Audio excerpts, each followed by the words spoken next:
नमस्कार आदाब, मैं हूं राव अकरम और आप देख रहे हैं मेरा हिंदी यूट्यूब चैनल। साथियों, वीडियो शुरू करने से पहले अगर आप लोग मेरे इस चैनल पर नए नए आए हैं तो आप मेरे इस यूट्यूब चैनल को सब्सक्राइब कर लें और साथ में बेल आइकन की घंटी दबाना ना भूलें अगर आप पहली बार मेरे इस यूट्यूब चैनल पर आए हैं।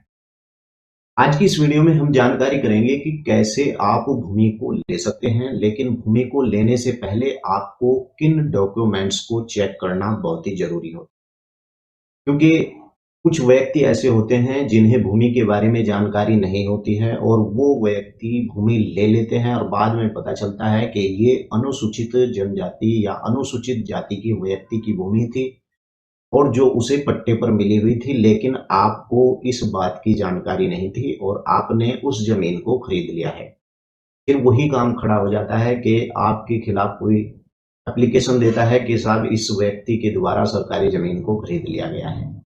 या ऐसा भी होता है, बहुत से लोग ऐसे हैं कि एक ही भूमि को 2-2 3-3 बार किसी भी व्यक्ति को बेच सकते हैं। तो आप जानकार बनिए और आपको जानकारी होनी चाहिए कि आप अगर किसी भूमि के बारे में जानकारी लेना चाहते हैं तो आप मुझे भी कॉल कर सकते हैं। मैंने डिस्क्रिप्शन में अपना नंबर दे रखा है। लेकिन जो डॉक्यूमेंट्स आपको देखने हैं आज इस वीडियो के अंदर हम उन्हें सीखेंगे और सीखने के बाद अगर आपने ये पूरी वीडियो देख ली तो आप कभी भी किसी से यानी मार नहीं खाएंगे और आप खुद ही मास्टर बन जाएंगे।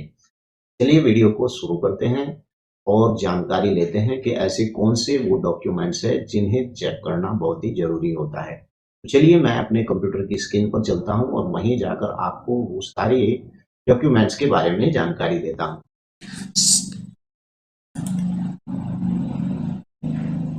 तो साथियों, हम आ गए हैं अपने कंप्यूटर की स्क्रीन पर और यहाँ से हम निकाल लेते हैं जो मैंने, यानी कि आपको बता दूं, जो मैंने पूरी स्क्रिप्ट बनाई है। यानी कि अगर आप कोई भूमि लेने के बारे में जानकारी रखना चाहते हैं या आप किसी भूमि को ले रहे हैं और आपको जानकारी नहीं है कि ये किस प्रकार की भूमि है, तो इस भूमि को कैसे खरीदना चाहिए, क्या उसके डॉक्यूमेंट्स आपके पास होने चाहिए। यानी कि जमीन खरीदने से पहले आपको ये कागज देखना चाहिए। अगर आप इन कागजों को देखेंगे तो आप कभी भी यानी कि किसी के धोखे में नहीं आएंगे और इन्हें चेक नहीं करने पर आप बिल्कुल धोखे का शिकार हो सकते हैं। इस वीडियो को आप यानी कि गौर से देखिए। अगर इस वीडियो को आपने देख लिया तो बेशक आप कभी भी ऐसे जालसाजों के या भू माफियाओं के बिल्कुल भी चक्कर में नहीं आएंगे। और मैं आपको बता दूं कि कोई भी भूमि पर प्रॉपर्टी यानी खरीदते समय अपनी मेहनत की एक बड़ी कमाई यानी उसमें लगा देता है कोई भी व्यक्ति, जब पूरी जिंदगी मेहनत करता हो। और ऐसे में जरूरी है कि प्रॉपर्टी खरीदी जा रही है उसकी वैधता की पूरी तरीके से जांच की जाए। क्योंकि अगर किसी व्यक्ति ने अपनी पूरी जिंदगी की कमाई और किसी ठग के हाथ में दे दी, यानी ठग वही कि एक भूमि को 4-4 बार बेचते हैं और दाखिल खारिज किसी का भी नहीं होता है, ऐसी जमीन से बचिए। या कहीं पर प्रॉपर्टी यानी प्लॉट बिक रहे हैं और उस व्यक्ति ने किसी अनुसूचित जाति के व्यक्ति से वो पट्टे की भूमि लेकर वहां पर प्लॉट काट दिए और बाद में वहां पर बुलडोजर की कार्रवाई शुरू हो जाती है क्योंकि वो सरकारी भूमि है, भूमाफिया उसे बेचकर निकल जाता है। तो क्या डॉक्यूमेंट्स का जरूरी होना चाहिए? यदि आप टाउनशिप प्रॉपर्टी खरीद रहे हैं, यानी कि आप अगर टाउन के अंदर प्रॉपर्टी यानी खरीद रहे हैं और वहां सभी बैंक लोन दे रहे हैं, तो समझ लीजिए कि वह बड़ा रिस्क नहीं है। यानी कि बहुत वहां पर कोई बड़ी रिस्क नहीं है, क्योंकि बैंक किसी भी टाउनशिप लोन तभी देता है जब वहां टाइटल स्वामित्व और सर्च क्लियर होता है। इसके बावजूद व्यक्ति को अपने लेवल पर यानी कुछ चीजों को वेरीफाई करना तो चाहिए ही। अगर आप टाउनशिप के अंदर अंदर कोई भी भूमि लेते हैं तो उस भूमि के बारे में थोड़ा पूरा जानकारी इसलिए मिल जाती है क्योंकि कोई भी ऐसी जगह नहीं है टाउनशिप के अंदर जहां पर लोग लोन नहीं लेते हैं। और तुम्हें पता है कि जब बैंक से लोन लिया जाता है तो बैंक सभी कागजों को वेरीफाई करता है। टाउनशिप के मामले के अंदर अगर आप प्रॉपर्टी खरीद रहे हैं तो वहाँ 10% ही चांस ऐसे होते हैं जिस पर आप धोखा खा सकते हैं, क्योंकि वहाँ पर अगर आप धोखा खाएंगे, ये भी बताता चलूं कि आप उस पोजीशन पर धोखा खा सकते हैं कि अगर किसी ने कब्जा कर रखा है और उस वो प्लाट झगड़े का है, तो यहाँ पर आकर थोड़ा आप यानी कि धोखा खा सकते हैं। लेकिन बात ये चल रही है कि कौन से डॉक्यूमेंट्स आपको देखने फिर भी जरूरी होते हैं।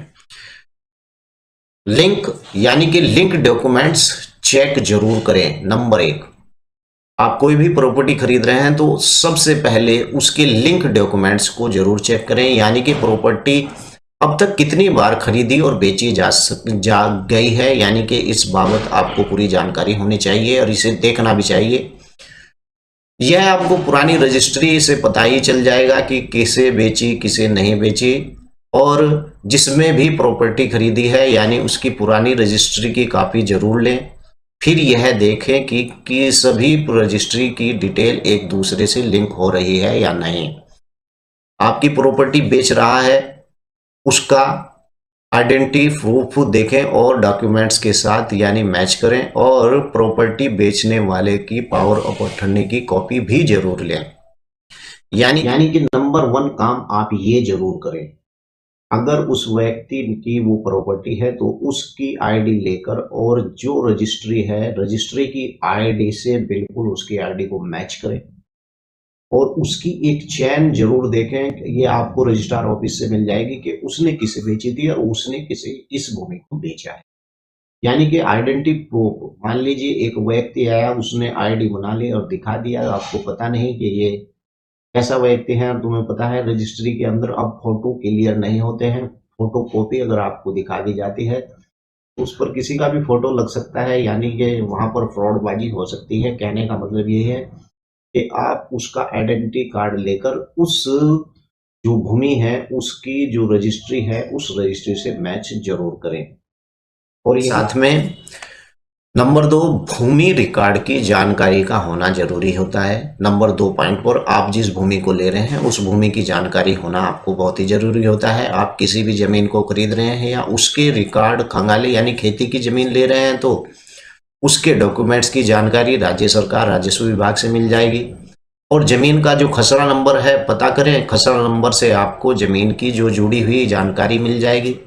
यदि आप घर बनाने के लिए किसी जमीन खरीद रहे हैं तो पहले पता करें कि वहां जमीन खरीद रहे हैं जहां पर वहां रेजिडेंशियल परमिशन है भी या नहीं, यानी कि वो भूमि रेजिडेंशियल की परमिशन है भी या नहीं जिस जगह पर आप यानी भूमि खरीद रहे हैं। अगर प्रॉपर्टी कॉमर्शियल या इंडस्ट्रियल है तो वहां जमीन न खरीदे, क्योंकि वहां आप घर नहीं बना सकते। यानी कि अगर कॉमर्शियल भूमि है और इंडस्ट्रियल की जो भूमि है तो इस बात का आपको ध्यान रखना चाहिए कि ऐसी भूमि के ऊपर आप बिल्कुल भी रहने के लिए आवास की भूमि ना खरीदें।